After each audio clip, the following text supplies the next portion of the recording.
तो पिछले कुछ दिनों से उसके लाइफ में बहुत सारे प्रॉब्लम्स के आने के बाद अभी फाइनली प्रेजेंट में उसकी लाइफ वापस से बैक टू नॉर्मल हो गई थी और वो एज यूजुअल अपने फ्लावर शॉप के काम को ही कर रही थी।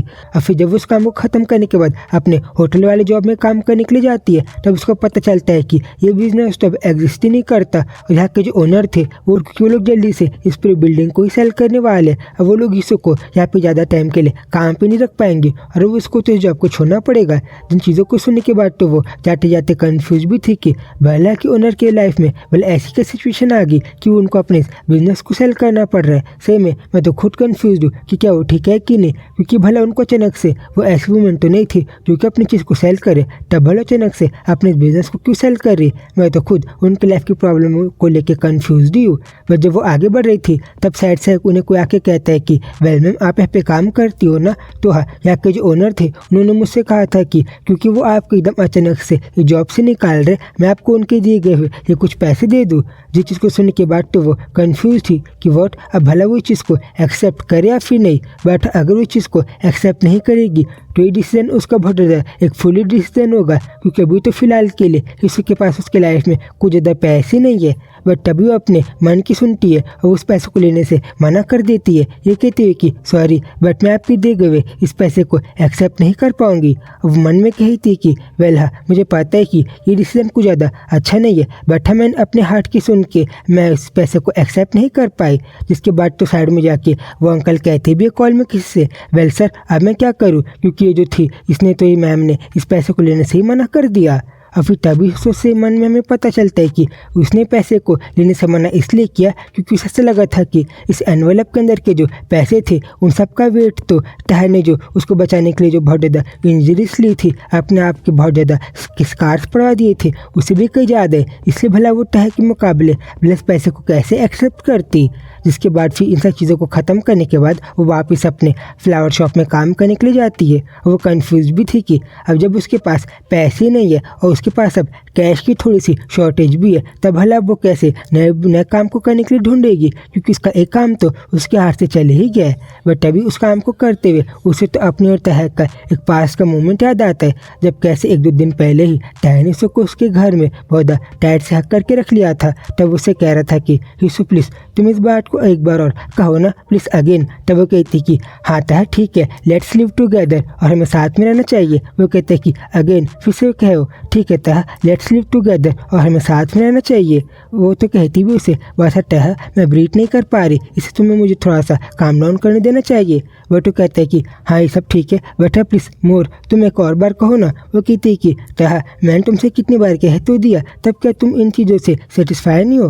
वो कहते हैं कि अरे बस एक बार, तुम एक बार तो कह दो। वो कहती कि से मैं तह अभी तो तुमको ज़्यादा जिद कर रहे हो। वो बताता है कि वेल हिसो अगर तुम एक बार इस बात को कह दोगी, जिस बात को कहने के लिए मैं तुम्हें कह रहा हूँ, तो क्या तुम सही में ख़त्म तो नहीं हो जाओगी या तुम मर तो नहीं जाएगी। इसलिए सही में मैं तो तुमसे बस नॉर्मल चीज़ें कह रहा हूँ। वो कहती कि हाँ ठीक है तह लेट्स लिव टुगेदर, बट हाँ अभी तुम्हें मुझे इतना ज़्यादा जोर से लिख नहीं करना चाहिए, क्योंकि तुम्हें पता है ना कि अगर तुम ऐसे बिहेव करते रहोगे तब तो मैं तुम्हें पनिशमेंट भी दे दूँगी। और इन क्यूट मोमेंट्स को ऐड करने के बाद तो वो प्रेजेंट में बहुत ज़्यादा ब्लश भी करने लगी थी और वो कहती भी कि सही में उस दिन तो तह बहुत ज़्यादा एक स्वीट पप्पी की तरह ही बिहेव कर रहा था। और सही में उसको भले मेरे साथ वैसी टची और बहुत स्वीट तरीके से बिहेव करना इतना ज़्यादा अच्छा लगता है, मुझे तो पता ही नहीं था। देन तभी सीन शिफ्ट होता है और हम लोग सीधा बियम टैजू को देखते जिसके सामने था बहुत ज़्यादा शांत होकर खड़ा था। और फिर तभी वो लोग की कुछ शायद से कुछ बहस वैसी होगी। उसके बाद तह अपने रूम से बाहर निकलने लगता है और उसको डायरेक्टर के रूम से बाहर निकलता हुआ पीछे से टाई ही देख रहा था। उसको समझ में आ गया था कि वहाँ पे तो कुछ तो शायद से बहस ऐसी होगी थी या फिर कन्वर्सेशन हिटअप। इसलिए उसे कहता है कि वेल में लिटिल ब्रदर, बोला तुमने अपने आइस को इतना ज़्यादा छोटा करके क्यों रखा है और तुम थोड़ा सा अच्छे से बिहेव तो करो। और उसके पास है कि उसे कहता है कि और हाँ वेल मैंने उस रूमर्स के बारे में भी सुना था कि कैसे एक मीटिंग में जब बियम टाइजू थे और बाकी सारे लोग, तब तुमने वहाँ पे कितना बड़ा एक मैच क्रिएट कर दिया था और तुमने तो सबके सामने कुछ लोगों को ह्यूमिलेट भी कर दिया था। इसलिए मैंने फॉरेन रूमर्स के बारे में सुना है। और वेल, क्या मुझे तुम्हें थैंक यू भी करना चाहिए क्योंकि तुम्हारे वो सारे बिहेवियर और नाटक के कारण अब तुम्हारी जो पोजीशन थी शायद से उसका ज़्यादा काम मुझे मिल सकता है और शायद से भी इस बहुत बड़े बिजनेस को अब मैं आगे बढ़ाऊंगा। तभी टैट तो उसके बाद को उसे कोई रिप्लाई नहीं देता, वो तो इग्नोर करके आगे बढ़ने लग जाता है। ये चीज़ को देख के पहले तो वो हैरान था और वो पीछे से उसे तंग करने के लिए कहता है कि और है कौरबत राइट टह, क्या तुम्हें वो गिफ्ट मिला जो मैंने तुम्हें भेजा था? और वेल, मैंने तो उस चीज़ को गिफ्ट को तुम्हारे लिए भेजाया था तुम्हारे टेस्ट को देखते हुए, तो फिर क्या तुम्हें उचित अच्छा लगा? बता सही में हमारे कंट्री की ये जो बम्किन्स की और बाकी तरीके की जो वुमेंस है वो तो बहुत ज़्यादा लग्जरियस रहती है, तो मैं कन्फ्यूज हूँ कि क्या तुम्हें वो गिफ्ट सूट किया होगा और तुम्हें उचित अच्छा लगा होगा। और फिर तभी जब तह को लगता है कि शायद से वो उससे थोड़ा सा ज़्यादा मस्ती कर रहे और वो शायद से हिस्सों के साथ उसने जो नाटक किया था उन सारी बातों के बारे में बात कर रहे हैं, वो तो अगले सेकंड उसके पास आके उसको गले से पकड़ लेता है और जिसके पहले को आगे कुछ कहे वो तो उसको बहुत ज़्यादा पीछे ही धक्का दे देता है, जिस पर तो भी बहुत ज़्यादा तंग भी हो गया था और कंफ्यूज भी था कि वट बोले उसके साथ हो क्या गया। डैन टह कहता है कि तो फिर थोड़े दिनों पहले टही जो तुमने अपने पैर को टुड़वा लिया था, क्या वो चीज़ें तुम्हारे लिए इनफ नहीं थी और तुम्हें वो चीज़ों से सबक नहीं मिला है? वो पहले तो शांत रहता है और कहता है कि हाँ तुमने बिल्कुल सही कहा, वो सब चीज़ें भी मेरे लिए ऑफकोर्स इनफ नहीं थी और मुझे जैसे करना है मैं वैसे ही करूँगा। और है क्या तुम अभी मेरे साथ ऐसी ये सब टाइम पास ही कर रहे हो? और हवेल, क्या तुम मुझे बताओगी कि क्या तुम्हें वो उस वुमेन के साथ जिसके साथ तुम रह रहे हो तुम्हें के साथ ज़्यादा अच्छा नहीं लग रहा और या तुम सेटिस्फाई नहीं हो जब तुम मुझे अपने सामने बहुत ज़्यादा एक इरिटेबल और एक एसोल की तरह दिखाई दे रहे हो कि तुम्हारे कुछ डिज़ायर है और बाकी चीज़ें वो चीज़ें तो शायद से पूरी ही नहीं हो पाई है और तुम्हारे मन में कुछ ना कुछ तो है। वो तो पहले शांत रहता है और वो स्माइल करने लग जाता है और उसको उसके हाथ को छोड़ देता है ताकि उसे थोड़ा सा बेटर फील हो।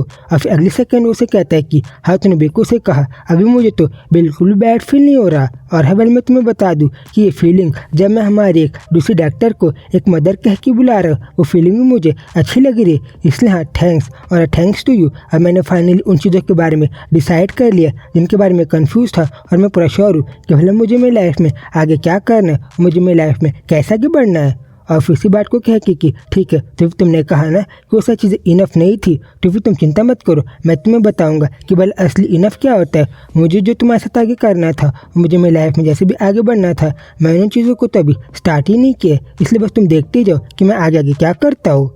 और फिर देन ऐसे सीन चेंज होता है और फिर हम लोग सीधा हिस्सों के शाम के टाइम का सीन देखते हैं। जब वो काम करके बाहर निकल रही थी तब उसे दिखाई देता है कि कैसे कुछ लड़के तो वापिस से तह को देख के बात ही कर रही थी कि क्या वो लोग उसको अप्रोच करे कि क्या वो सिंगल है। और वो दूसरी तरफ तह तो लोग के ऊपर ध्यान नहीं देता, वो तो बिल्कुल हिस्सों का वेट ही कर रहा था एकदम बहुत डैशिंग लुक में। अभी तभी थोड़े टाइम बाद जब उसे हिस्सों अपने सामने दिखाई देती है तब तो बहुत ज़्यादा खुश भी हो जाता है। दैन ईश्वर से पूछती है कि तो फिर तह भले भी तुम्हें कैसा फील हो रहा है? वो बताता है कि मैं फाइन हूँ। वो कहती है कि अरे तुम झूठ मत बोलो क्योंकि डॉक्टर ने मुझे कहा था कि तुम्हारे जो स्कार्स और वुंड्स थे वो इतनी जल्दी ठीक ही नहीं होंगे, इसलिए तुम्हें अपना ध्यान रखना पड़ेगा। वो कहता है कि हाँ मैं उन चीज़ों को भी फॉलो कर रहा हूँ। और फिर तभी तो वो उसके पास आके उसको कमर से पकड़ लेता है और पूछता है कि तो फिर सो क्या तुम आजकल बहुत ज़्यादा बिजी हो? वो बताती है कि वेल हाँ, क्योंकि मेरी एक जॉब चली गई है तब मैं दूसरी जॉब को ढूंढने के बारे में थोड़ा सा सोच रही हूँ। और वेल इफ़ पॉसिबल मैं तो भी सोच रही हूँ कि मैं एक नए घर को भी ढूंढ लूँ क्योंकि मेरा जो घर है वो ज़्यादा बड़ा नहीं है। और जब वो इन्हीं बात को कह रही थी और तैने उसको बहुत ज़्यादा टाइट से पकड़ लिया था तब तो वो बहुत ज़्यादा ब्लश भी करने लगी थी और कहती कि टह के ये जो बहुत बड़े आर्म्स है ये तो नेचुरली मेरे पूरे वेस्ट को ही कवर कर लेते। इन चीज़ों के कारण तो मुझे ऐसा भी लगता है कि जैसे हम लोग एक नॉर्मल कपल की तरह यहाँ पे खड़े हुए हैं और मुझे तो मेरे हाथ में बहुत ज़्यादा एकदम गिल्टी सा रायस भी फील होता है कि मैं बहुत ज़्यादा स्वीट और मुझे बहुत ज़्यादा बेटर फील हो रहा है। और फिर उससे पूछती है कि तो फिर क्या तुम्हारे दिमाग में भी कोई ऐसी जगह है जहाँ पे तुम चाहते हो कि हम लोग साथ में रह पाए? और हवेल, क्योंकि अभी मैं जिस जगह में रह रही हूँ मेरी करेंट प्लेस मुझे कुछ ज़्यादा अच्छी नहीं लग रही, इसलिए हाँ मैं तुम्हारे ओपिनियन को एक्सेप्ट करूँगी। इसलिए अगर तुम चाहते हो कि हम लोग कोई ऐसी जगह में जाए जहाँ तुम्हारा मन है तो तुम्हें जरूर से बताओ। वो कहता है कि वेल हाँ इसो मैं तुम्हें आंसर करना पसंद करूँगा। और हवेल, एज लॉन्ग एज हम लोग कहीं जगह में एकदम साथ में रह पाएंगे वो भी बिल्कुल टुगेदर, तब तक मैं तो बहुत हैप्पी हूँ, भले वो जगह अंडरग्राउंड क्यों ना हो। वो कहती कि तैसे में अभी तुमने वापस से मेरे साथ मस्ती करना चालू कर दिया। देन फिर तभी इस बात को सुनने के बाद टैच शांत रहता है और उसके के पास ही आ जाता है और कहता है कि ठीक है इसो तो फिर वो जगह कैसी रहेगी मेरे कोई वर्क स्पेस के पास और जहाँ पे मैं काम करता हूँ उस जगह के पास में? वो कि ठीक है राइट, मैं भी उस जगह के बारे में कहीं एक घर को ढूंढने का ट्राई करती हूँ तुम्हारे वर्क स्पेस के ही पास में ताकि हम लोग अच्छे से रह पाए। बट वो कंफ्यूज थी कि तह जिस जगह में काम करता होगा उस जगह के पास का घर क्या कुछ ज़्यादा एक्सपेंसिव तो नहीं होगा। बट वो कहती कि वेल में भी शहर से ऐसा हो सकता है कि तह जिस जगह में काम करता है उसके पास मुझे बाई चांस एक नया शिप घर मिल जाए जो कि मेरे घर से भले छोटा हो बट हाँ ठीक है वहाँ पर हम लोग रह पाएंगे। और वो कहती कि ठीक है मुझे इतनी ज़्यादा जल्दी होप्स नहीं आने चाहिए और मैं एक बार ट्राई तो जरूर से करती हूँ। और वो सीधा तह को एक बार अच्छे से बता दी थी कि बट हाँ तह मैं तुम्हें एडवांस में बता दूँ कि तुम इस काम को मेरे ऊपर ही छोड़ दो और तुम ज़्यादा चिंता मत करो ताकि मैं खुद घर को ढूंढूं और तुम आराम से रेस्ट कर पाओ और तुम्हारे इंजरीज बहुत ज़्यादा बड़े ना हो जाए। जिस पे भी उसे यस कहता है और फिर सीधा हम लोग थोड़े टाइम बाद का सीन देखते हैं जहाँ पे तह की जगह में बताने के आसपास ही इसे तो घर को ढूंढने के लिए आ गई थी। वो तो कंफ्यूज भी थी कि व्हाट सही में मुझे पता था कि ये जगह ऐसी होगी और मैंने थोड़ा सा एक्सपेक्ट तो किया था बट ये जगह इतनी ज़्यादा लग्जरियस होगी मैंने तो एक्सपेक्ट ही नहीं किया था। और वो वहीं पर आई थी तह के वर्क स्पेस के पास में और कहती कि हाँ ये जगह शायद से मेरी थोड़ी सी ट्रबल हो सकती है और मैं तो कंफ्यूज हूँ कि क्या मुझे यहाँ पे कोई अफोर्डेबल घर मिलेगा मेरे जो करेंट घर है उसके एक्सपेक्टेड साइज़ में और उसके थोड़ा सा बराबर में। और कहते कि बट एक बात तो है कि मैं यहाँ पे कहीं भी नज़र को घुमा के देखूँ मुझे तो यहाँ पे बस लग्जरियस और वेल्दी प्रोफेशन में काम करने वाले ही लोग देखते हैं। तो फिर पक्का शायद से ऐसे होगा कि तह भी पक्का जगह के आसपास में ही काम करता होगा। डायनो कहती है कि ठीक है तो फिर मुझे शायद से थोड़ा आगे वॉक करना चाहिए और देखना चाहिए कि क्या है आसपास में कि मेरे लायक घर है और हु नोस कि मुझे यहाँ पे एक्स बाय चांस ही एक घर मिल जाए जो मेरे लिए मनी और बाकी चीज़ों के वाइज सूटेबल हो और उस चीज़ को मैं अफोर्ड कर पाऊँ और वहाँ पे हम लोग रह पाए। देन तभी जब वो आगे बढ़ रही थी तब हम लोग वही साइड में एरी को देखते जो अपने आप से कह रही थी कि सेम में म्यूचुअल तो आजकल नहीं पता क्यों बट कुछ ज़्यादा गुस्से में रह रहा है और उसे नहीं पता मन में क्या चल रहा है वो तो अच्छे से रह ही नहीं रहा। और मैं उसे जो कभी भी कोई भी प्लान के बारे में पूछती हूँ कि हम लोग यहाँ चले हम लोग वहाँ चले तब तो सीधा मुझे मना ही कर देता है। और जब मैं एक डेट को भी प्लान कर रही थी कि मैं उसके साथ एक डेट में जाऊँ तब वो तो उस चीज़ के लिए भी नाटक कर रहा था। तब मैं कन्फ्यूज हूँ कि भले उसके मन में चल क्या रहा है।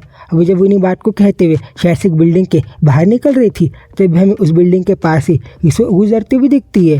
तो फिर अब भला क्या इसो बाई चांस एरी से वापस से टकरा जाएगी और अब आगे भला स्टोरी में क्या होगा तब इसी बहुत बड़े ट्विस्ट के साथ ये चैप्टर पे खत्म हो जाता है।